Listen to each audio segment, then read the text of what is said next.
Verification केल्याशिवाय प्रमाणपत्र दिले जाणार नाही, राधाकृष्ण विखे पाटील। मराठा समाजाला कुणबी प्रमाणपत्र देण्यासंदर्भात बोगस प्रमाणपत्र वाटप होऊ नये असं वक्तव्य मंत्री पंकजा मुंडे यांनी केलं होतं। यावर मराठा उपसमितीचे अध्यक्ष राधाकृष्ण विखे पाटील यांनी प्रतिक्रिया दिली आहे। तसेच हैदराबाद गॅझेट संदर्भात याचिका दाखल झाली आहे, त्यावर देखील विखेंनी मत व्यक्त केलंय। सध्या ही न्यायप्रविष्ट बाब असून ओबीसी बांधवांचा गैरसमज दूर करू असा विश्वास राधाकृष्ण विखे पाटलांनी व्यक्त केलाय। तर व्हेरिफिकेशन केल्याशिवाय प्रमाणपत्र दिले जाणार नाही हे मुख्यमंत्र्यांनी देखील स्पष्ट केलंय। कुणाला चुकीचे आणि खोटे प्रमाणपत्र मिळणार नाही असं राधाकृष्ण विखे पाटील यांनी स्पष्ट केलंय। कर्नाटकातील शिवाजीनगर मेट्रो स्टेशनचे नाव बदलून सेंट मेरी करण्याची मागणी समोर आल्याने यावर मंत्री राधाकृष्ण विखे पाटील यांनी काँग्रेसवर निशाणा साधत प्रतिक्रिया दिली आहे। काँग्रेसची भूमिका विनाशकालीन विपरीत बुद्धी राहिलेली आहे, म्हणून आज त्यांची ही अवस्था आहे। खरं तर शिवाजी महाराज हे आपल्या सर्वांचे दैवत आहे आणि त्यांचं नाव बदलण्याचं पाप जर काँग्रेस करणार असेल तर या राज्यातील जनता त्यांना कधीच माफ करणार नाही।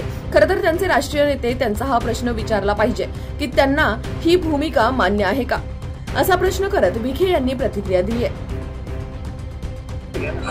काय पृष्ठभाव आहे तर काय भाषा करणार असं मला वाटतं, नाही पृष्ठभावी आहेत, प्रत्येकाला एक भूमिका मांडण्याचा अधिकार आहे। पण मला वाटतं गैरसमज आपण निश्चितपणे आमच्या ओबीसी बांधवांचा आपण दूर करू याच्याबद्दल मला खात्री आहे।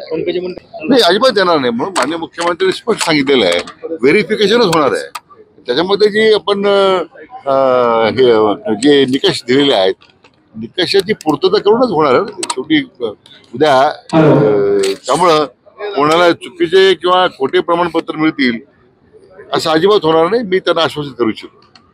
काँग्रेसला नेहमीच काँग्रेसची जी भूमिका आहे नेहमीच मला वाटतं विनाशकारण विपरीत बुद्धी अशा प्रकारची राहिलेली आहे। म्हणून आज त्या आवाज की आपलं सर्वांचं दैवत छत्रपती शिवाजी महाराज यांचं नाव बदलण्याचं पाप जर काँग्रेस करणार असेल तर या राज्यातली जनता त्यांना कधी माफ करणार नाही, हे मला या ठिकाणी सांगितलं पाहिजे।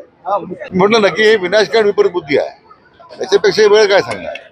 स्वतः त्यांचे जे नेते आहेत राष्ट्रीय नेते त्यांनाच हा प्रश्न विचारला पाहिजे की त्यांनी भूमिका मान्य आहे का।